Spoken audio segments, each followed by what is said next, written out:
Slowly walking down the hall, faster than a cannonball. Where were you while we were Let's carry on. We still really want to desperately serve the Lord and His church. We want to do it as healthy as we can. He was like, oh, what about Atlanta? And it was funny because at first we were like, no, we're Londoners. We're meant to be in London, no. And, God made it very clear that kind of by opening door and making it very clear that we're meant to be here. I mean, what is ministry? Ministry is like pouring out the oil that has come from my own crushing to be soothing for you. And the more that we go through and the more that we respond in the right way, it helps us get to someone's heart quicker. Yeah, we got to a point, it's like, this is not our church anymore. And God has appointed this person and whatever. And you have to honor that, because I think the way that you follow is the way that people will follow you. Hey, it's Rich, and you're listening to the Mature Me podcast, weekly content devoted to all things life, leadership, culture, and faith. Thank you for taking some time to tune in. Make sure you subscribe and follow us on all our social channels so you don't miss a thing. Let's listen to today's episode.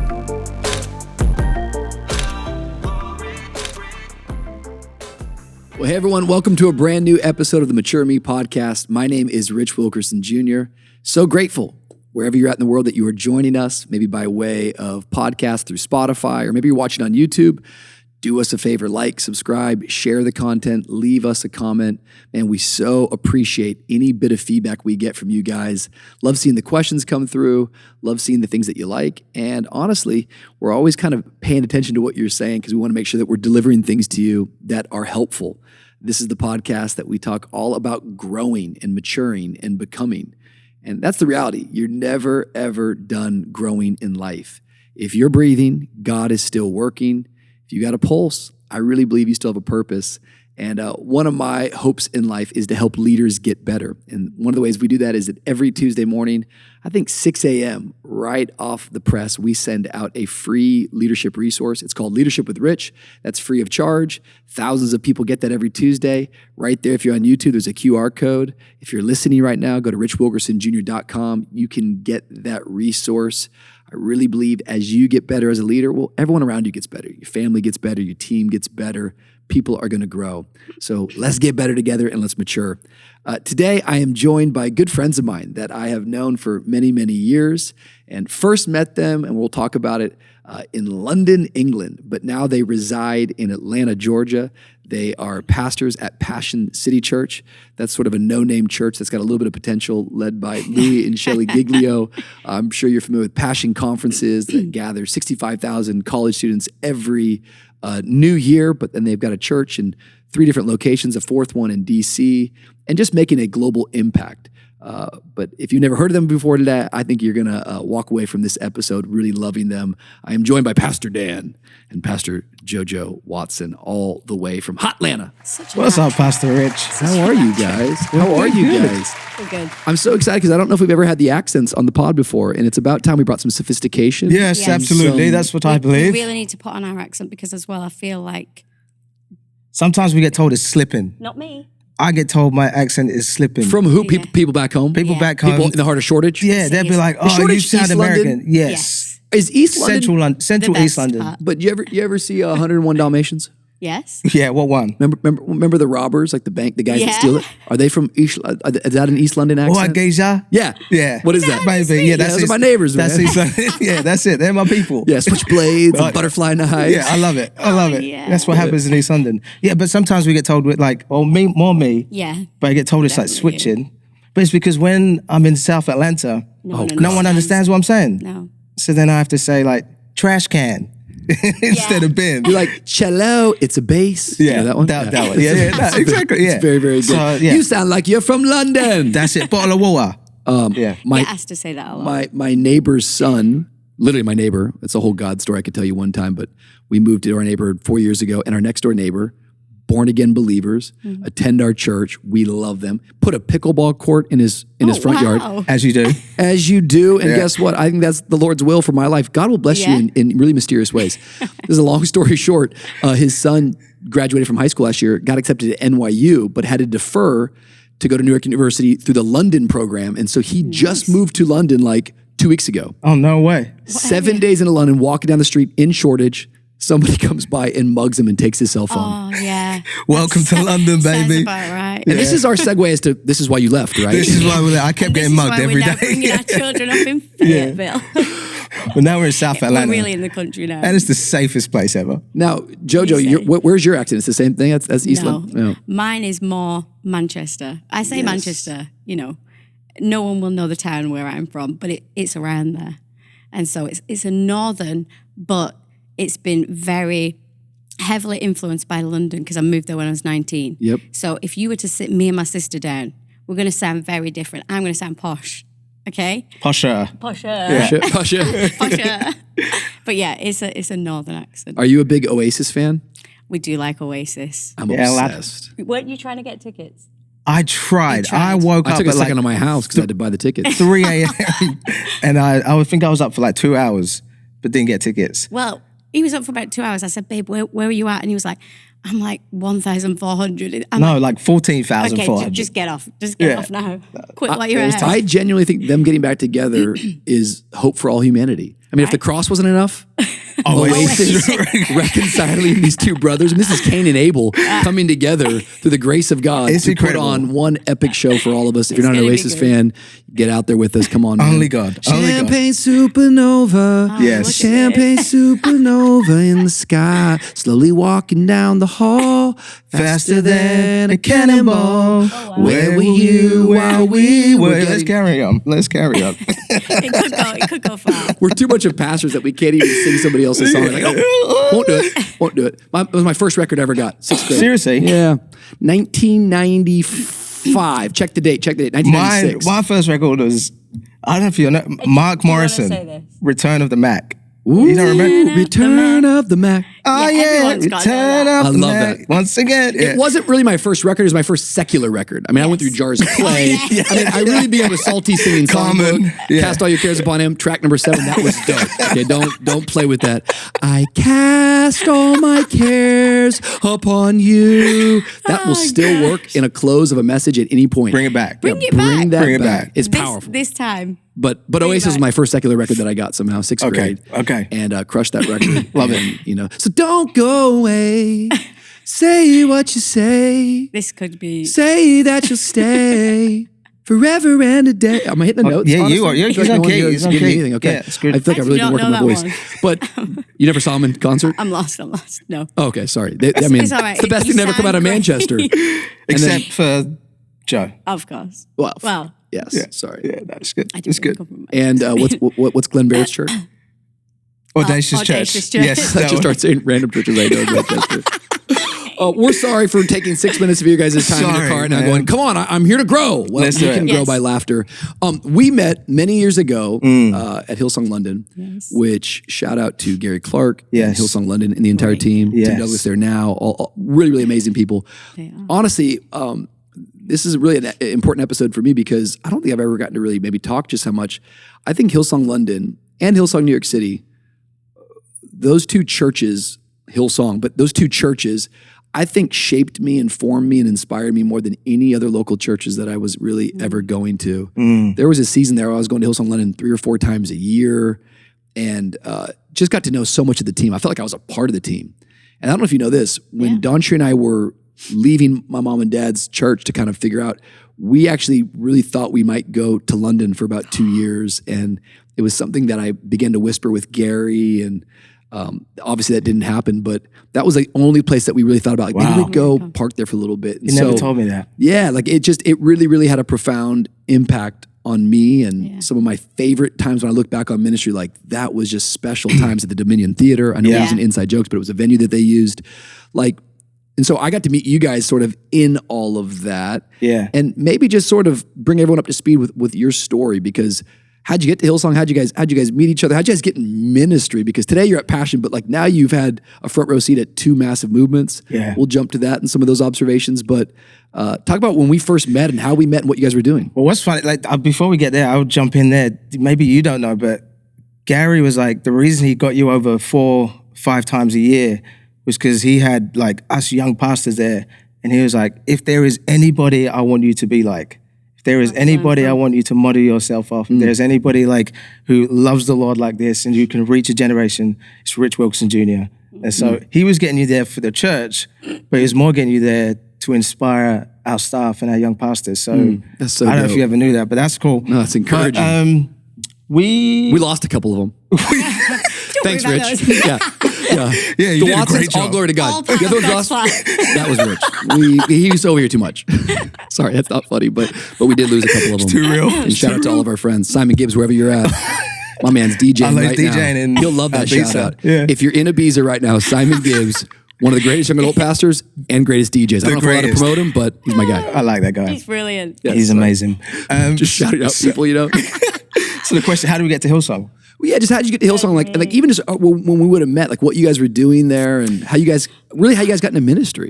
Yeah, man. So We were audacious before that. See, I didn't even know. We were audacious Yeah, for so- a while. or I forgot that. we, born and raised in London, came to London when she was 19 to study, got married at 21 years old, did a couple of years there. We was at like our home church, and then moved to Glenn Barrett's church, who was like, at that point, the National Youth Alive director of the AOG. Yep. And so we went there. All of Joe's family is up in Manchester. So we went there for 2 years and loved it and the church, but there was just this thing inside of us that every time I was like, let's pray for our city, let's pray for this. Like, I We like love Manchester, but I was like, I want to pray for London. Like, that's my city, that's my can still people. pray for them wherever I still pray for them, but I was like, man, I think that's where we need to be. And so I was teaching at the time, and Joe was working, and then we was like, we're gonna move back to London, but where do we want to go? We didn't have a home church anymore, and so Hillsong London, we knew of the music, but I didn't really know of the church. But we said, okay, that's the church that we're gonna go to, and so we went there. And the funny thing is we went, and probably for the first 2 months, we snuck in late. Yeah. We went up to the balcony. We knew the connectors, so we're like, avoid Avoid, those. yeah, They like they're wanna gonna connect with grab us. us. They're gonna get us in. We sat up in the balcony, and every time the host MC was like, "Hey, fill out a connections card," and we was like, "Nope, we're not doing it. We're not doing it." We would leave at the last song, just because I think we were still trying to figure stuff out. But then we was like, "Okay, no, this is where we want to call home." And the reason we wanted to call it home was more so is like, I've got so many non-Christian friends, so many friends who do not know the Lord. And I wanted to be able to easily invite them to church without them thinking, this is weird. And I think the beautiful thing about Hillsong London is that it was full of people just like us. You know what I'm saying? But they love the Lord. And it was an easy place to bring people to. And so I was like, we're going to make that home. And so after about 2-3 months, we eventually filled out a card. And in that service, remember, texted me. someone like, we put the card in the offering bucket as it went round. And then like in that service, someone texted us saying, hey, you want to go for coffee? And from that moment, we got involved, started serving. Yeah, we just started connecting. I think we first joined the connecting team. So literally the team we avoided, we were them. We were like, hey, welcome. We joined them and then kind of like progressed. We started a connect group. We got asked to oversee a region of connect groups. And then- Gibbsy Yeah. Gibbsy drew us into young adults Yeah. and was like, come and be part of young adults. And then we heavily got involved in YA. And then Did you in Manchester? Were you guys already in full-time ministry? Or you guys were just always serving. we were like volunteer leaders. Volunteer. Like, And going to London, did you feel like that was because you wanted to be in ministry more, or you weren't all the way sure? You just felt so if we were to go back, when I was, we don't have to go this far back, but my upbringing was pretty wild. And at 17 years old, I found myself in trouble with the law. And then 101 Dalmatians. yeah, that's it. Give me your money, mate. Sorry. And then at 17 years old, at that moment, I said, God, I don't know what I'm doing in my life. My mom is a Christian. She's been raising me this way. My dad is wild. And if anyone was to look at my life, society would say I'm heading in a really bad direction. And so if you're real, I want to give you my life. And if you're real, I want to serve you for the rest of my days. So at 17 years old, I made that decision. So when we started dating, was very heavy from the get-go. What like you Wait, I remember we started dating and he was like, hey, I'm just putting it out there from the get-go. Like, I truly believe I'm called to ministry, a life of ministry. And that might mean like I'm traveling. It might mean, we move. Are you okay with that? Because if you're not, then best not He to go said ahead. this to you at 17? At 17. before we right? started, The like just maturity. before we started dating, mature me. You know what I'm saying? I'm maturing her. Yeah. Thinking he was mature me. Yeah, it wasn't. No, yeah. but it was true. And I think there was a very, from a young age, I think he'd kind of had like various words spoken over him from like, I'm talking like little. I mean, I think you were 7 or 5 or 7 when one of the pastors picked him out from the church, kind of pointed and was like, hey, come. And they sat him on the chair on stage and was like, hey, this boy, he's going to speak to people. And spoke this word over him, and he knew from a young age that he was called to ministry. So when he was saying it wasn't like it was a really sincere, this is what I feel God's put on my heart, and this is what I want to do. I want to serve him. And so this is what our life could be like if you are in for the journey. Yeah. So It's kind of like that, Ephesians 3, where Paul's like, this is my life's work, helping people understand and respond to the gospel. It's come as a gift, a surprise. I'm the least qualified to do it, but it's not me, it's God. And that's how I felt. Like, I think my whole life I felt the least qualified person in the room. And somehow God has just orchestrated these moments, these opportunities, and these positions to be able to share the gospel. And I just think that's what's on our life and our family's life. And it's been beautiful. But I didn't want to like apply for a job or push into position. I wanted it all to be just like, okay, I'm here because I know God has put us here, not because a man has appointed me. I said, you're good enough now, you can do this. It was God. And so when we went to Hillsong, it was like, we're just going to serve. I was running a business at a time, but like serving crazy. And then one day, Gary, we had like this leaders meeting. you'll know this. This is typical Gary. And at the start of We this love leaders you. meeting, just before it starts, we're at the back of the room, we're talking. I probably spoke to Gary maybe like 3 or 4 times at this point. He's like, hey, come here. And he said, Simon Gibbs is going to be the location pastor of the warehouse, the Bermondsey warehouse, and I want you to be the young adults pastor. Do you want to do it? And I'm like, Go and chat to your wife. yeah, he said, go and have a family meeting with your wife and then come and tell me. So I went to Joe, I said, Gary's just asked me to be the young adults pastor. He's asked, do I want to do it? She's like, yes. Do you want to do it? And so I'm like, okay. And so I go back to Gary, I was like, yes, I'll do it. So then in that meeting in front of all the leaders, he's like, all right, so we got some changes coming up. And starts telling the whole staff and leaders, this is what's happening. And then we took over the young adult ministry. And it was wild. It was Didn't know great. what we were doing. All we knew is like, we somehow are called to this. We love people. We love young people, even though we were like 24, 25 at the time. No, But it's like, older. We were like 20. no, 25. Yeah, man. Yeah, man. Yeah. And so then we took over. But God did some incredible things in that YA ministry. Some painful things as well. Some painful In things. the first few weeks, we kept getting phone calls and it was like, hey, I just wanted to be over you. And we were like, by the third one, we were like, we know what this is. Do you just want to tell us over the phone you're leaving? Well, we inherited a team of 20. And over the next 2 weeks, nearly one a day would tell us, our time's up. I'm like, okay. Which happens. Which usually happens. Which usually happens. And so that talk about mature me, that was like, okay, we Got to go build a team. go build a team. We're not taking this personal. We understand with every changing of the guard, there is, a changing of the team. And so we stepped into that, but we built a team. And I think even, what you model is family. And I love that. And we embrace that. And I think Gary Clark, I know Gary Clark modeled that as well. Like, we'd be at his house all the time. Yep. And like, he's not the most talkative person, but he knew exactly what environments to create for people to connect, to then go and build something. Yeah. And so we just did that. And so with those 6 people, we built a beautiful team by the grace of God.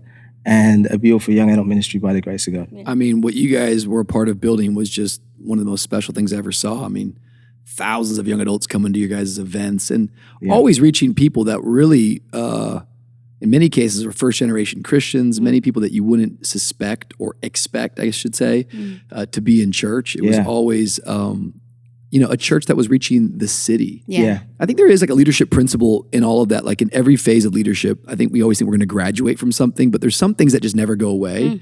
So whether you're taking over the young adult ministry and your team of 20 is reduced down to 0, or if you get to keep the 20 and you're still going to grow from there, you're always recruiting. Yeah. Yes. You're always raising and you're always releasing. Yeah. Like you're never not, if you're not doing one of those things, then you're not actually leading, because leading is recruiting someone. Hey, I see something inside of you. Yeah. Raising them up. Hey, let's not do it that way. Yeah. And then it's releasing them into their God-given potential and doing the thing. I love it. And it's funny, like all these years afterwards, this is 18 years of a full-time ministry for me.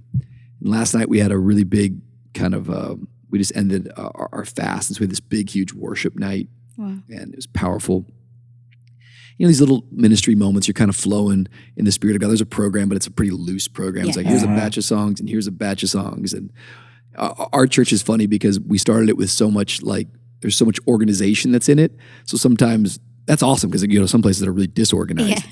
But sometimes your strength can become your weakness. And so often we have to know every T has to be crossed and every I has to be done. And it's like, what are we gonna do here? I was like, well, we're gonna see. We don't know.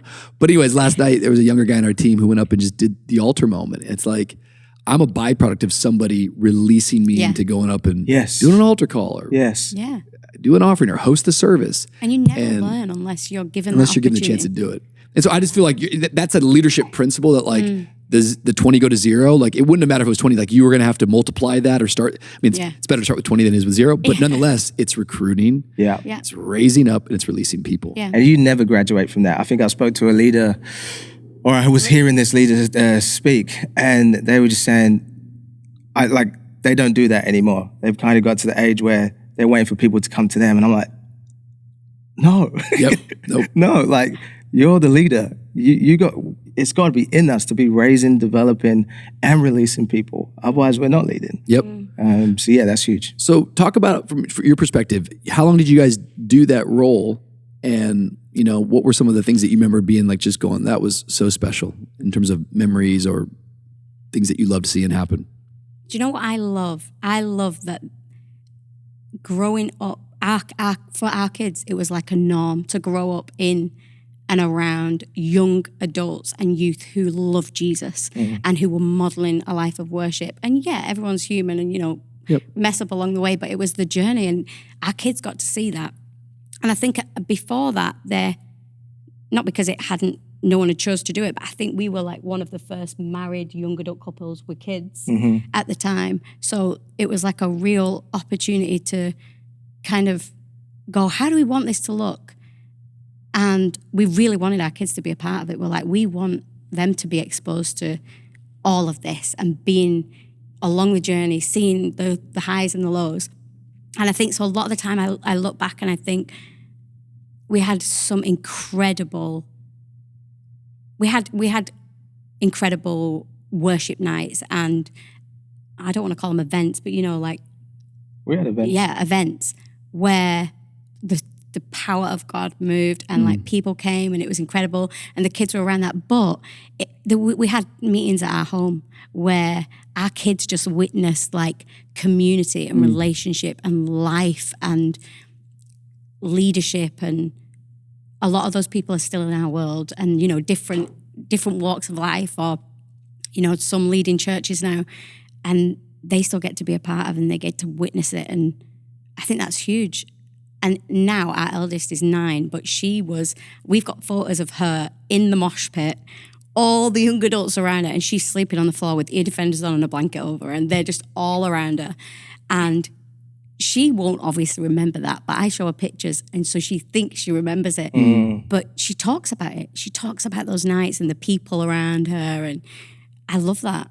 And I think those are really special memories. Just raising your kids in those environments. Yeah. I think it's a really important thing because I think there's a lot of leaders out there that they try to shelter their kids because it's like, oh, this is too hard. But hard is not bad. No. And what we really want to put inside of our kids is resilience. Yeah. And what we really want to put inside of our kids, more than even our teaching and our knowing, is the presence of God. Yes. And I actually think, consciously or even subconsciously, when you get into those environments, you carry that with you. Yeah. My life has been so shaped from being asleep under a pew or laying on my grandma's lap as she's tickling my arm.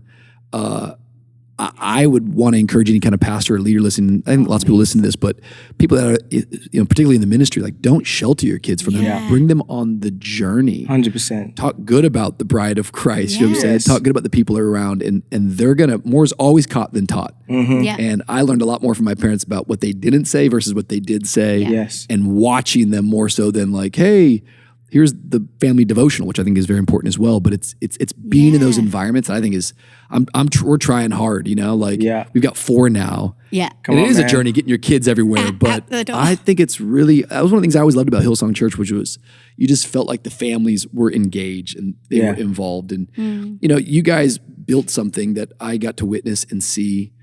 Hillsong Church, oh man, I can't go down memory lane the entire podcast, but just some of those events, like taking over a nightclub and turning it into a service, and then afterwards having a party. It was just like, it just felt like we were in the city and of the people, but bringing the gospel. We have this little phrase in our church, into the night. Yeah.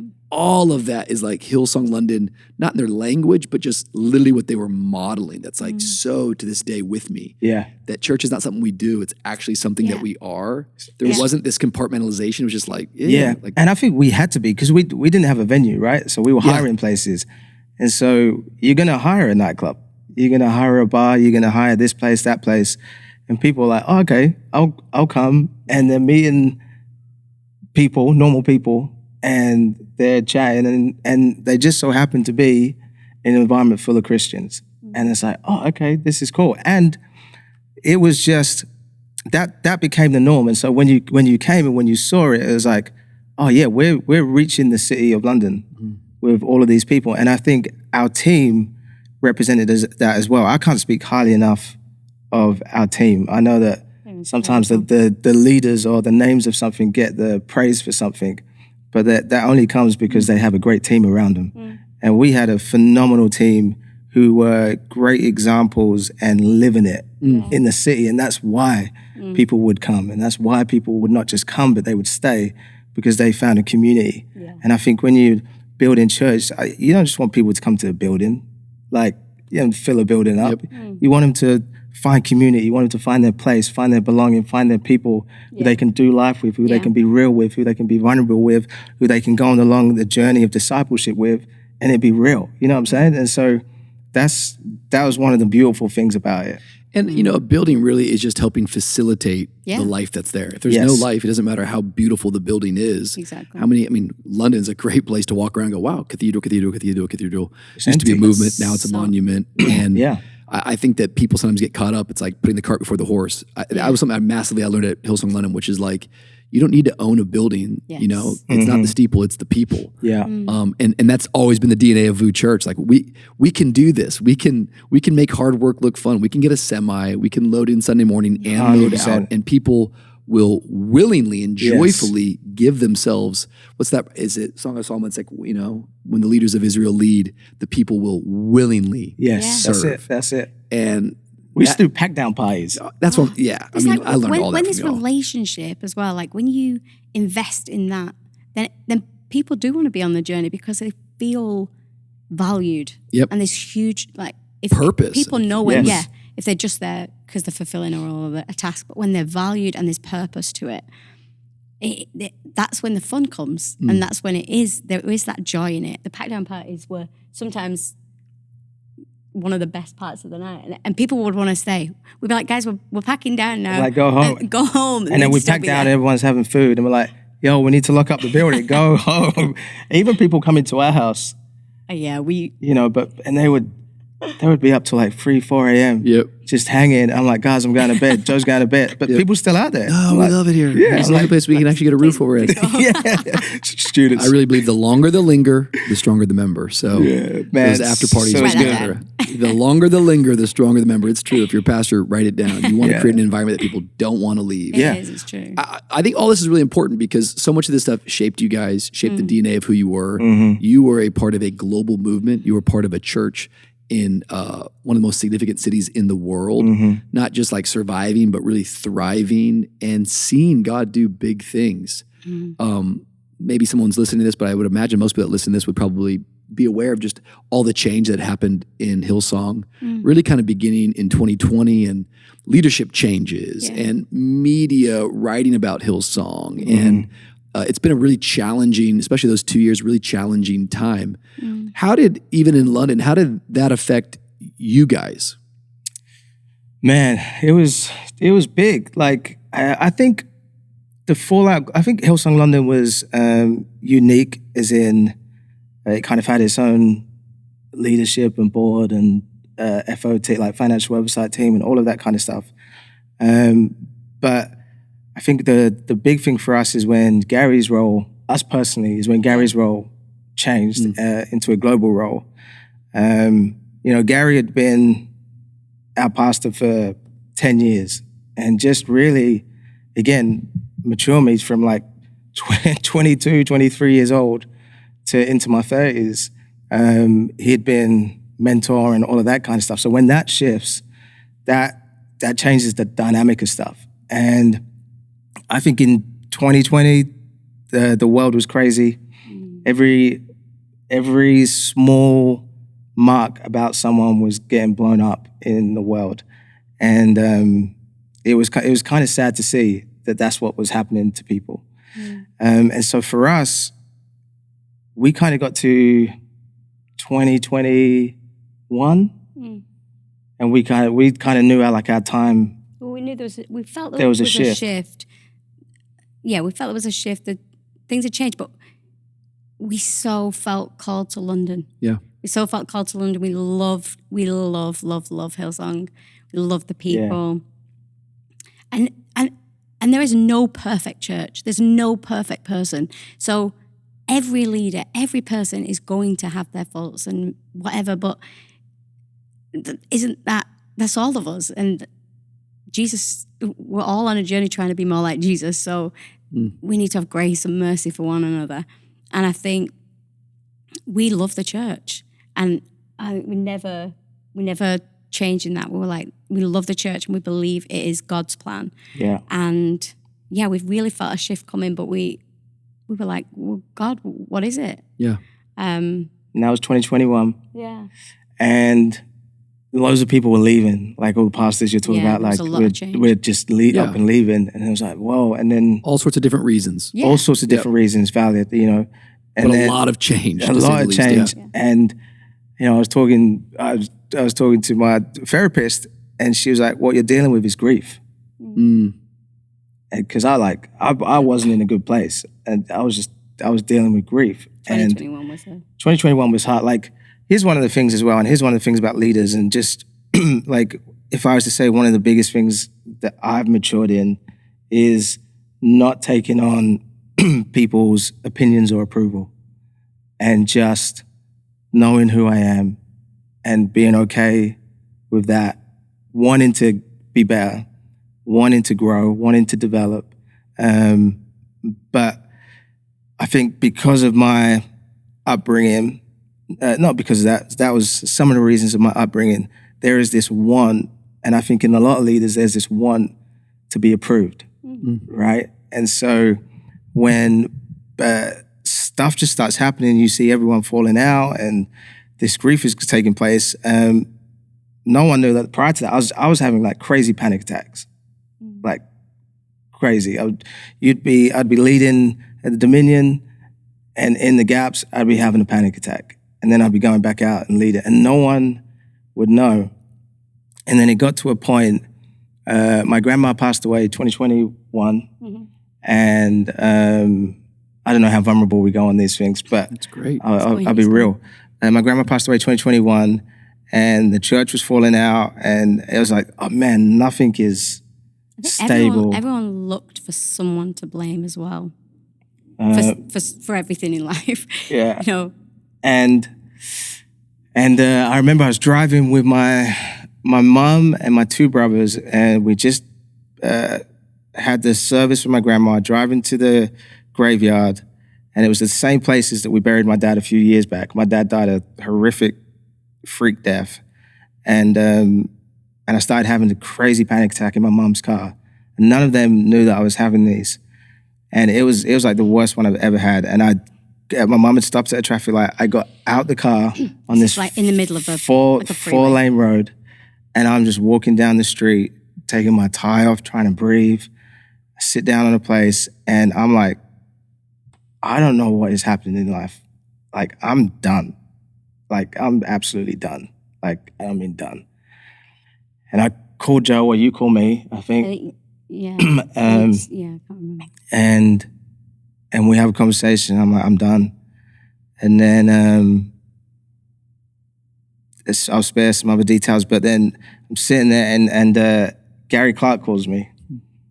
And I'm like, okay, Joe spoke to him. And so I pick up the phone, and she hadn't. And I pick up the phone. He's like, "Hello, champion. How are you?"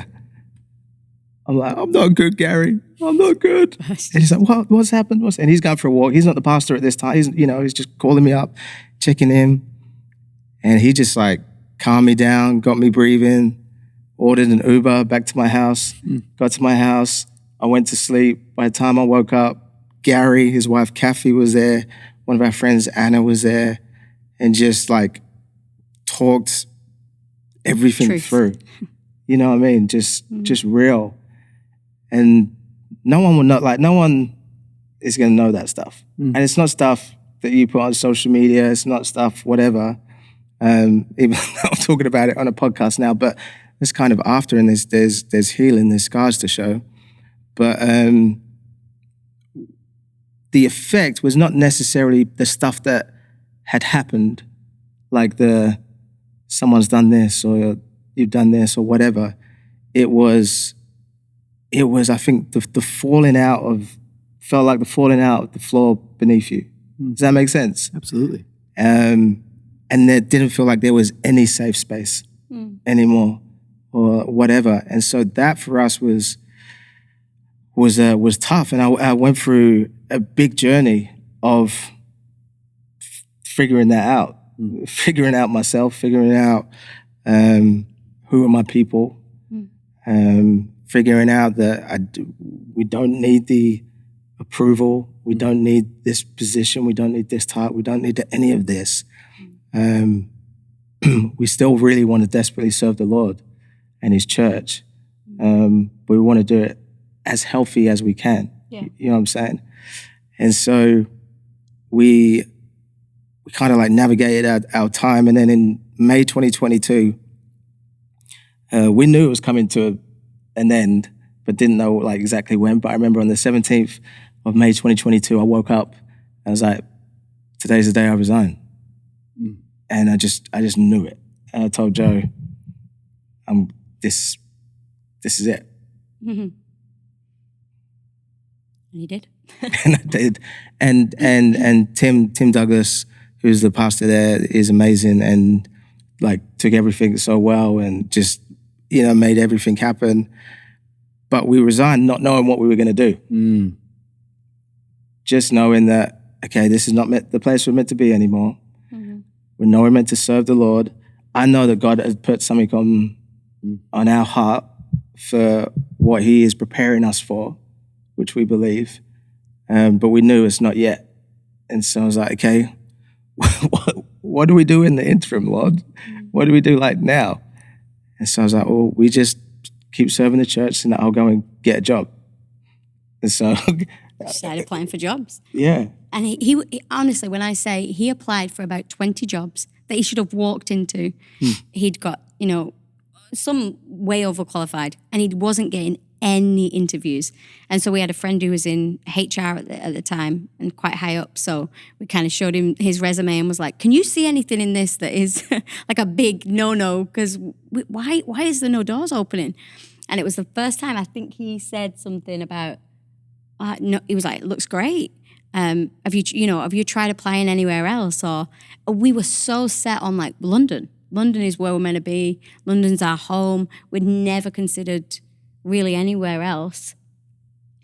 Really, I'd say we'd say, God, we're open. We'll go wherever you want. But really, in our hearts, we were like, London is where we're meant to be. But it was the first time we really felt like, okay, God, are you opening a door somewhere else? And Dan was friends with Brad Jones. We were close friends with Brad and Britt, and they did very similar roles where they were. And so they'd FaceTime quite a lot throughout like COVID and all the time. And, they would chat every week or whatever. And then this one time, Brad and him were on FaceTime, and Dan's like, oh yeah, I handed in my notice. He's like, what? You can't just drop that into a conversation. And so, then kind of he was like, oh, what about Atlanta? And it was funny because at first we were like, no, we're Londoners. We're meant to be in London, no. And, God made it very clear that kind of by opening door and making it very clear that we're meant to be here. I know. It's annoying when you're in the middle of a conversation and someone interrupts like this, but I wouldn't do it unless it was really, really important. Listen, this is an ad-free podcast. However, we do tell you about some of the great things that we are doing right here on the ground in Miami, Florida. And I want to speak to you about something that really means a lot to me, and that is VooCon 2025. Are you looking to grow? Do you want to build community? Do you want to strengthen your faith? Something tells me the answer is yes. That's why you're watching Mature Me. Well, I want to invite you to Miami, Florida, June 19th through the 21st for VooCon 2025. Listen to me. This is going to be our greatest year yet. Our theme this year is Dying to Be Different. It's 3 incredible days in the Watsco Arena. You've never, ever experienced the power of God until you've got into an arena with 7,000 other people lifting up one name. The entire convention is all about encountering God, equipping the church, and empowering the next generation of leaders. This year, we've got Sadie Robertson, we've got Darius Daniels, we've got Voo Worship, and trust me, there are so many other guests that are coming. Right now, quickly, go to VooCon.com to get registered, and I will see you in Miami in June. Let's get back to the combo. Well, I think today, if someone got to see what you're doing right now in Atlanta, in the church that you're part of, they'd be like, whoa, that's the dream. But people don't really ever understand that sometimes, and even getting to what living the dream never feels like dreaming the dream. Yeah. And that's probably a better way to say it. Like, there's just so many ups and downs, twists and turns, falling down, getting back up, that brings us to the place that we are. Yeah. And by the way, where you are is not where you are forever. Like, we're always growing and on this journey. But you said something I think that's like really profound, which is like, and maybe it only happens now 4 years later, because we are talking, from a place of healing, not from a place of open wounds, but I was really grieving. Yeah. And I don't know if you've heard this quote before, but like they say like divorce is like going to a funeral, but nobody died. Yeah. And I'm not saying you got a divorce from the church, but there was a funeral and nobody died. And so there's no moment of closure. There's no moment of meaning. Yeah. You had a dream. You had a picture. Yes. You had a vision. And then it felt like a moment that is completely shattered. And so where do I go from here? And what I think people need to hear from a leadership standpoint is that many times the journey of arriving even at vision starts and is birthed often in frustration, probably gives way into confusion, but somewhere on that confusion, there's usually this moment of revelation, if I can just keep rhyming for a second, the gift will be a vision. Yeah. And the vision does not mean you have it. It's not mean that you've obtained it. It's not mean that it's actually revealed. But vision is that thing that gives all the pain purpose. Vision is that thing that's like, oh, I can walk towards that. Yeah. What's scary is when there's no purpose to the pain. Yeah. What's scary is when there's no light at the end of the tunnel. What's scary is when all you look around and you just feel like it's carnage and dry bones, and you're trying to tell these dry bones to live, but you don't feel like you can get any momentum. And I think you're right, man. I think that grief is, and what we talked about, that grief is the future that we envisioned with this group of people in this place is no more. Like, and there's still a future for everything and everyone, but it's just how we envisioned it at that moment is gone. But you're absolutely right that there is new vision being put in our hearts, and I think we're doing stuff now, and we are the people that we are now because of that pain. And we wouldn't be the leaders that we are or are going to be if we didn't experience that stuff. And so even the way now I lead other people shifted. You know, like there's a lot of principles that are the same in terms of we build community, we create family with all of that discipleship, but just some of the ways that you lead and deal with people and think about and that you don't judge people. Like, you know what I mean? Like even that whole thing of just what would it be like to walk a mile in someone's shoes? Like, I don't know what you're going through, so maybe you acted like that because let me be slower too. You get what I'm saying? And so let me learn to understand a little bit more and let's not write people off and all of that kind of stuff. And so I think there is purpose in the pain and there is preparation for the future. And it's amazing. And pain will humble you and pain will unlock an empathy you didn't know you could have. Absolutely. You ever tweak your back? Yes. Then you're like, oh my God, there's people who have chronic back pain every day and I don't even think about them or pray for them. Or you ever get an ear infection, you're like, finally your ear's healthy. You're like, God, thank you for my hearing. Like just things like, I remember one time I had conjunctivitis in my eye, which was just awful, but you're just like, Lord, why did I never say thank you for a healthy eyeball? But the pain does that. And I think a wise leader, as you mature, it's like Joseph. I'm in my soap journal right now. And Joseph, when the brothers are like, you know, he reveals himself. They're like, oh, you're going to kill us. It's like, no. You know, you guys sold me. But it wasn't really you guys who sold me. It was really God who sent me. Yes. It's like, what perspective, were you sold or were you sent? Yes. And that is a reframing. And pain, if you can respond the right way, can do that. 100%. And I think that's so healthy. And I think that only makes you a better minister. I mean, what is ministry? Ministry is like pouring out the oil that has come from my own crushing to be soothing for you. And the more that we go through and the more that we respond in the right way, it helps us get to someone's heart quicker and helps us to bring healing. And I just know the Lord's doing that. It's funny as we're talking now because you guys have worked for two of my heroes in the sense that served, you know, I mean, Brian and Gary for that matter, Brian Houston and Gary Clark. Louis Giglio for sure is one of my mentors, one of the pastors in my life. And when I was first starting the church, it'll be 10 years this year, I think I did like in 2014, I can't recall, but I think I did like a staff meeting for like Passion City. And I think I had dinner with Louis that night and we were talking about, we're going to start this church. And I'll never forget what Louis said to me.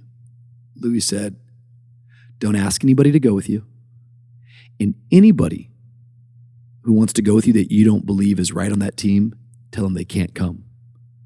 Wow. Which is sort of like this radical advice, but I took it. And I think it made the biggest difference in the world because when you're setting a culture, you need to they can't be there just for you. They got to be there because of God. Yes.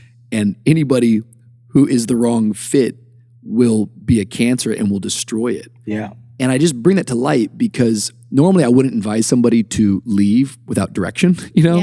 You don't want to just leave in a place of frustration, but I think there was a self-awareness of that there was so much good teaching in you about submission and loyalty. You know, sometimes I meet young pastors like, it's real hard at my church and the pastor doesn't see my gift. And I'm like, okay, what do you do about it? Well, I'm going to keep complaining to you. I'm like, you can't do that. You've got two options. You can either A, shut up. Yes. Or you can B, quit. Yes. But you don't get to sit around here and find an echo chamber and complain. No. Well, what's my biblical precedence for that? I mean, Saul has got 1,000 men and he's trying to run a spear through David. That's right. And David finally gets a chance with Abishai and Abishai's like, let me take out Saul. I mean, it's a justifiable, it's self-defense. David is alone and his leader is trying to kill him. And David says, no. Don't you dare touch him. Yes. Don't you dare touch him. So all I want to say is like, unless your leader's like, got spears, and even then, like, don't touch them. Yeah, like just either quit, or submit. Ooh, I don't think I've ever said it that way. You got to quit or submit.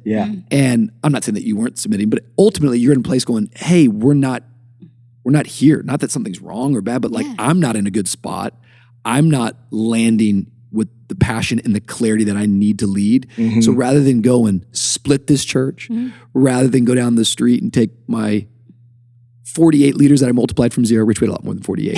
But instead, like, I think you did something where it's like, hey, I'm taking a step of faith. Yeah. And that sounds like so easy 4 years later, but it's so confusing and so difficult and so much of like wandering in the dark. Yeah. Well, is there any like insight not that we're adding to people's confusion of like some like clarity moments that God spoke to you that you felt like, I was still scared, but like I had peace, or like, Yeah, I want to get to moving to Atlanta because it's such a big move. I think there is that moment. It's like, okay, we got to a point. It's like this is not our church anymore, and God has appointed this person and whatever, and you have to honor that, because I think the way that you follow is the way that people will follow you, and that's what you give permission for. And so we wanted to follow and honor as best as we can, and try and do that really, really well.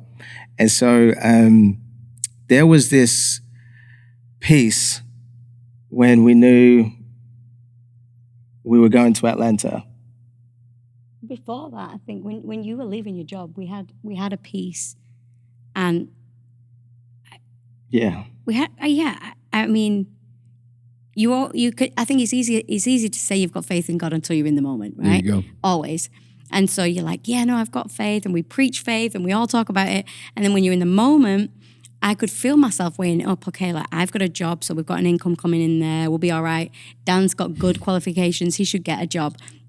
But really felt God being like, no. And the more Dan wasn't getting any interviews, God was telling us something. He was teaching us, like, do you have faith in other things, or are you having faith in me here? I'm your job. Yeah. I am your job, yes. And so I'm the J in job. Okay, sorry. Doesn't even make sense, but yeah. But it is. But we had... Because we can all say we have faith until, you don't know if you have faith until you need faith. And we stepped out. Yeah. And it's moving away from everyone we know, everything we know, everything that we was a part of, and stepping into something where no one knows you. You don't know them. You don't know the city. You don't know anything. All you know is that we're being obedient to this. We didn't even know what role we were coming into. No. We just knew that when God asked, hey, come and be some leaders, pastors on our team. And that was it. But we just knew. I think that, we had when we got going, we had this conversation with Pastor Louis. And just in that conversation, we had these conversations with God and like kind of written down, God, this is what we are believing, and this is what we believe in, where you're leading us and what you're saying to us. And in that conversation with Pastor Louis, he listed off a whole bunch of those things without us even talking about them to him. So he didn't even know. And so he lists them off, and we're like, okay. It's kind of like God confirming. In this unknown, we are stepping out. And it was the scariest thing, because you go from your phone popping off all the time. You're known. To you could go days without your phone popping off, with people needing, like you have some friends checking up on you and stuff, but like in terms of like, I'm leading this, and I'm going to do this and do the, like how it just, woof. And in that, God, we had this whole thing as well, where 9 months we were waiting for our visa. So we was back and forth from UK to the US, like 3 months at a time, back and forth. And so even in that, like, so we couldn't work.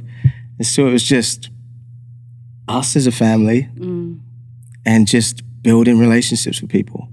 And even in that, God taught us so much to just be content in Him and who we are without anything else. And so that when it comes, it doesn't make you. It's added onto, it's a responsibility, yes, but we hold everything with open hands because it's not our identity. Do you get what I'm saying? Yeah, I think it's a really tough spot to be in, that I don't want to just completely pass over too quickly, that every human being has a desire to be needed and known. Yeah. And what you just described is, I went from being needed and known to no one needing me, and it felt like no one even knows me. And not even being able to work and all that kind of stuff. Like, there's some dude out there right now who's like, that sounds like a dream. That's amazing. It is a nightmare. It was good for 2 weeks. It felt like a holiday for 2 weeks. And then it was good for, the July break. But then, how do you think your marriage was tested in that time? Or you feel like it only grew stronger? Or what was funny is we'd gone from we went from this really fast pace, which I don't even think at the time we necessarily thought, this is so fast paced, it's ridiculous. But I think we went from this fast, full pace, where now it's funny because I say to people, like sitting down and eating dinner as a family was a luxury. It was almost like a badge of honor to be like, oh, I've gone through my whole day and I've not eaten anything, or I've grabbed food on the go. How you doing? Busy. Yeah, how stupid is that? Yeah. Like now I think, what? But we had this moment where we moved we left Hillsong, we moved out of London, we had this really like a month's gap before we were moving to Atlanta, and we just got an Airbnb on the outskirts of London. And it was just us, the family, which had never been before. Dan had never been home so much. Kids had never been around so much. And we'd never eaten dinner so much sitting down at a table. And so every day Dan was cooking, we were sitting down. And this one day, Bella, who at the time would have been like seven, she just goes, why are we doing this every day? And we're like, what do you mean, babe? She said, why are we sitting down for dinner every day? And it was like this moment of realizing that sometimes the smallest things are so significant. And I think in that really stripping back, which was painful at times, but there's so much beauty in it. But God really showed us, I guess, what we just didn't realize and didn't even realize at the time. But I remember feeling every day like there was this underlying anxiety. I'm like, but I wouldn't have been able to say that. I was just like, there's something missing. And even just going for a walk, just to the park, for no reason other than to go for a walk to the park, felt like there's something missing. There's no purpose to it. Like, but in all of that, God was teaching us, it's not about the doing. But I need you to know, like, I'm here in the small, I'm here in the still, and there's so much significance in that. And I can't remember where we got onto that, but but I think but what you learned in that whole process, like one of the greatest practices that has transformed my life. Like I want to use the right words, and I don't always get this right, but I'm saying like it's transformative when I apply it, because that's what spiritual disciplines are. Is called stillness, and silence, and it is. I don't need 3 days of it. Just 2 minutes. I mean, 5 minutes of meditation and breathing and harnessing to the power is always right here in the present. And what you're speaking of is that if the doing is not flowing out of the being, that's right, you're going to only find yourself burning out, or whatever the feeling is, anxious, you know, like depressed, unsatisfied. I'm winning, but somehow as I'm winning, I'm still empty. What's up with that? And sometimes God has to pull the rug out from underneath you and pull everything away from you, the titles, the job, just to slow you down. There's a great quote, you know, if you don't Sabbath, well, God will make you Sabbath. Sabbath is coming for all of us. Sabbath will be your sickness. Sabbath will be the cancer. Sabbath will be the heart failure. Like if you don't stop.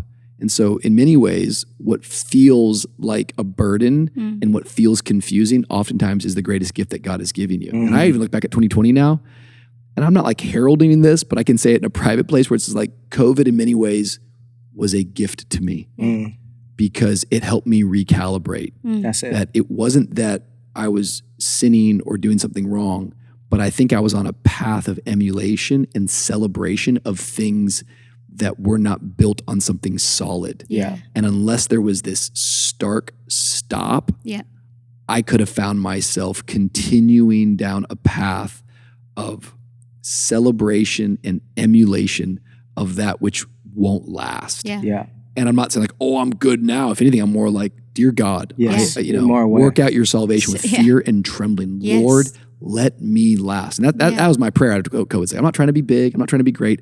I'm trying to freaking last. That's it. I didn't even have that language until COVID. Even in our church, I just feel like it was, if you respond to it with repentance and cleansing and going, God, I want to be renewed and refreshed with it. It's a time of frustration. It's a time of confusion, but there will come about revelation and vision. And out of that, it's like, okay, I'm seeing something here different. That's right. I think for us, I think that whole period, 2020 onwards, was this just forcing of realignment so that we could rebuild. Because I don't think if we didn't realign and if we don't consistently check ourselves and realign, what we're building and what God has called us to build will not last and will not be healthy. And so there was this realignment to go, we can rebuild and whatever He's calling us to build. And so I think it's really special. And I think the season that we're in right now, the place that we find ourselves in right now, is just amazing. And what's really unique, and we were talking about it, is that even without wanting or trying or pushing, God seems to now just be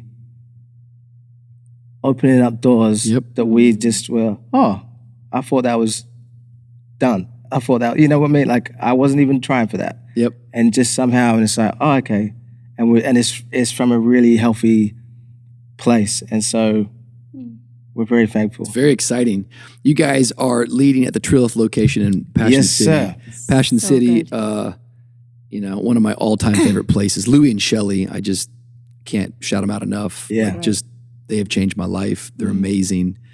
I do think it's really interesting, the front row seat and the sovereignty and God's grace in your life, his providence, that he gave you a front row seat to two of the greatest evangelical movements we've seen in the last 50 years, with it being Hillsong Church and now Passion City. Is there anything, just from like an observational standpoint, I'm not trying to fully put you on the spot, but like, what is similar, or what are some traits that, like, I know the styles are different and maybe even some of the doctrine is adjusted, but like from Louis to Brian to the actual culture that they're around, what are the things that are like similar, that like, oh, these are kind of like those non-negotiables that I see in these places that have created a combustion of life and an advancement of the kingdom and people getting saved and people drawing crowd. You guys all have, like, both those movements have like the gift to gather, like that's not like, it's incredible. Like, everyone thinks it's like, oh yeah, like, that's the hardest thing in the world. We do VuCon here. By the way, come to VuCon this summer. But like, bro, it takes every ounce of my fiber to get 5,000 people to show up. I mean, like, I'm bleeding. I'm bleeding. Like, I will do anything. It's just like, both these movements, just like crowds. Is there anything that you like, that you could like? Let me spill the tea, Rich. Yeah. Let me spill the tea. Is there something you're like, bro, I've seen this in both these things. It's like, I honestly, I think from both, Pastor Brian and Pastor Louis, I think they have just stayed true to what God has put on their heart. And however Pastor Brian worked that out, and the form in which he did it, with Hillsong Church and the conference, and just the global church was just incredible. And he stayed true to that. And Pastor Louis, with what's on his heart and Shelley's heart in terms of reaching the college age group across the nation, across the world, they've stayed true to that. And, you'll see it all over Passion stuff, Isaiah 28:6. And it's just like, that is forefront. And they haven't wavered from it. I think one of the beautiful things, even when we were visiting Passion in 2018, I think, and then the more and more we got into the seams of it, and then we came on staff, they deeply have a reverence for the Lord. Yeah, I was going to say that. Like, there is a deep reverence for the Lord. Unwavering. It was so evident from the moment we got there. I just remember being in one of the very, very first, I think it was like a team meeting, and I was blown away. I was like, there is a genuine reverence for God. I agree. An awe and a real passion for prayer. And not just like, hey, we're going to pray, but they are intentional about prayer. The whole time the gathering is happening on Sunday, there is a army of people praying throughout the gathering. And before, during, after. And I just thought, wow, beautiful. It is incredible. It's not just something we say. It felt like this is real. Like, there's a real sorry, reverence. let me just cut you off. No, go on. I was going to say, like in like pre-gathering prayers or something like that, before it comes, you'll see people, and the busybodies are on their phones, and they're trying to organize the stuff because that's more important, but everyone else is praying. And I think one of the beautiful things about the culture of Passion, of which we have, is that it is that reverence for the Lord. There is no one too busy or too important there's no task to be praying and seeking the Lord and coming ready and expectant. And so I think that's amazing. I think both of these guys are huge visionaries. You know what I mean? They're not going to settle. Yep. They're going to keep going. Okay. Keep swinging. Yeah. And salvation is at the center. It's always about. It's important. There's always people that don't know Jesus, and how are we going to reach them? And so I know, like Louis and Shelley, and I remember even like everything that we did with Hillsong, but like, you know, when we did sisterhood conferences, it was always so beautiful, so stunning, so attractive that, you know, my friends would see posts and they'd be like, where are you? What are you doing? What is this? It looks incredible. They will invest in those things to make them excellent. And not just because it's like, oh, we're going to pour money into this to make, but there's a purpose behind it. It's like we want excellence for the people that are coming in. We want them to feel valued. I know Shelley spoke about it loads. She's like, we want the women of Atlanta to look and think they value us and they are pouring into it to make me feel special and to welcome me. And so everything is next level and it's incredible because there's a purpose behind it. Yeah. And there's differences. For sure. You know, stylistics. But I think for us, it's like people can get so caught up on their preference. And okay, if this is not my preference, I don't like it. Or this, and this. But I think for us, we just decided what's our values. And very good. So if as long as we're not messing up our values, you can have a blue wall or a black wall. I don't care. It's very you good. Know what I'm saying? Like, you pick. Very mature. Thank you. But it is. It's like, oh, you sing this song and that style, or this song and that style. As long as the value is singing about, you know, true, right doctrine. We're worshiping Jesus. We're worshiping Jesus. I'll go for it. You know what I'm saying? So stylistically and preference, and it changes and they're different. But value-wise, they both hold great value. There's no doubt that they're different. That's what, you know, everyone's unique. Everyone's got their unique calling. They should be different. But that's probably where I think a lot of people would land is going, what's their differences? I'm more curious about where are their similarities, because what can we repeat? Yeah. We're all going to end up letting this thing be contextualized through our own filter and how we see it, and it's going to come out. But man, what makes a movement, you know? Yeah. Both of these movements had strong melodies attached to the theology they were preaching.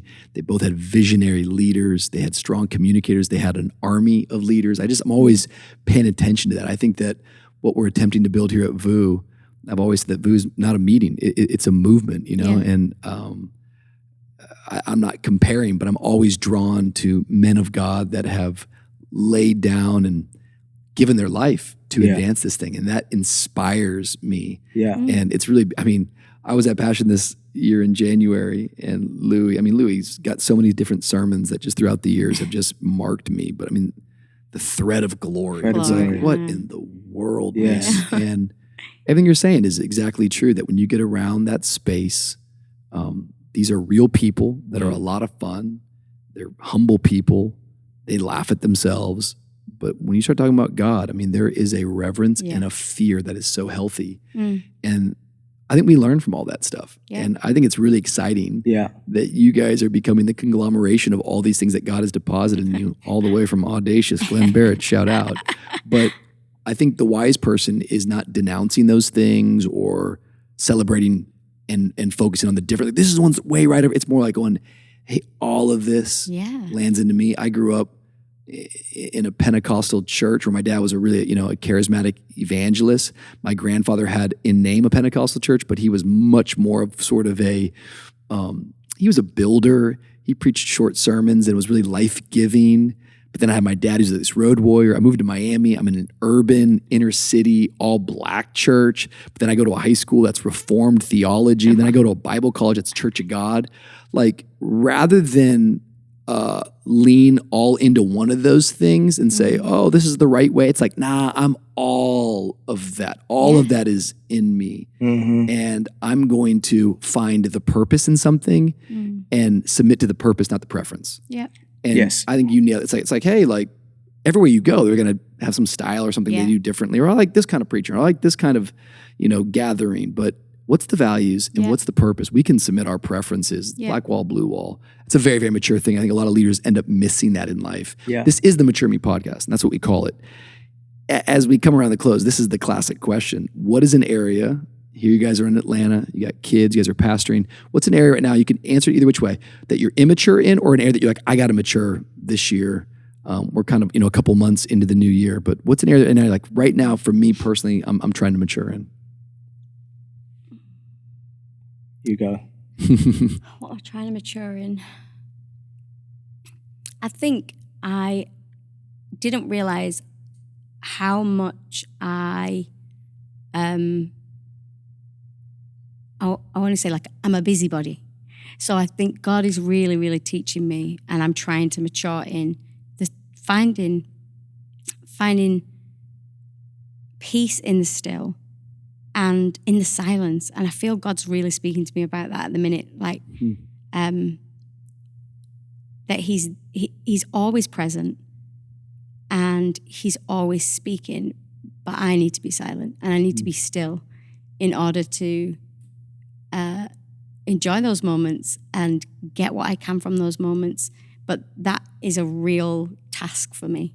And so I'm, putting disciplines in now to make myself do that. And already I'm seeing the fruit of it. I'm seeing, that it's easier for me to find still. It's easier for me to just sit in silence for a bit. But that's because I'm practicing it on a daily. And I didn't realize how hard it was until I forced myself to do it. So I feel like that's an area that I'm maturing in, and I still need to mature in. No, it's beautiful. Yeah, I think I'd say that. It's good. I think there's so many areas I need to continue to mature in, for sure.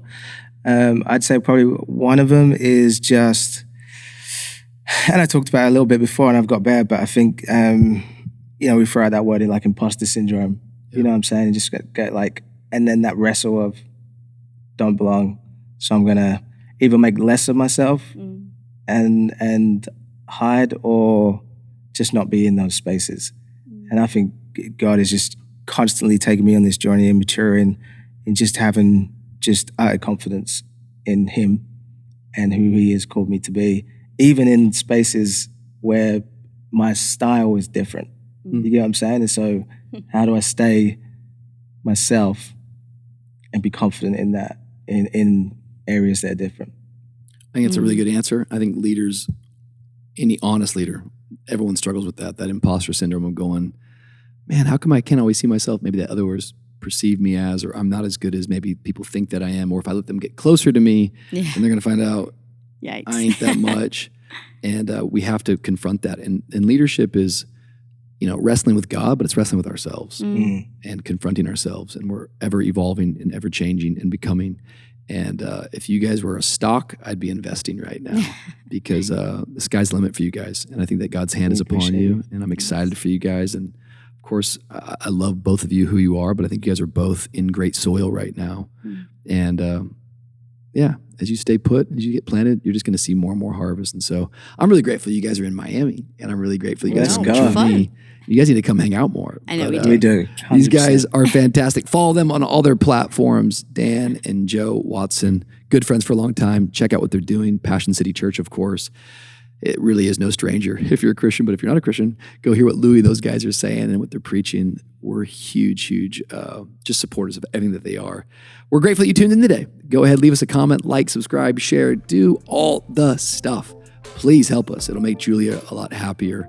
But we love you guys. We'll see you right here next Wednesday on the Mature Me podcast.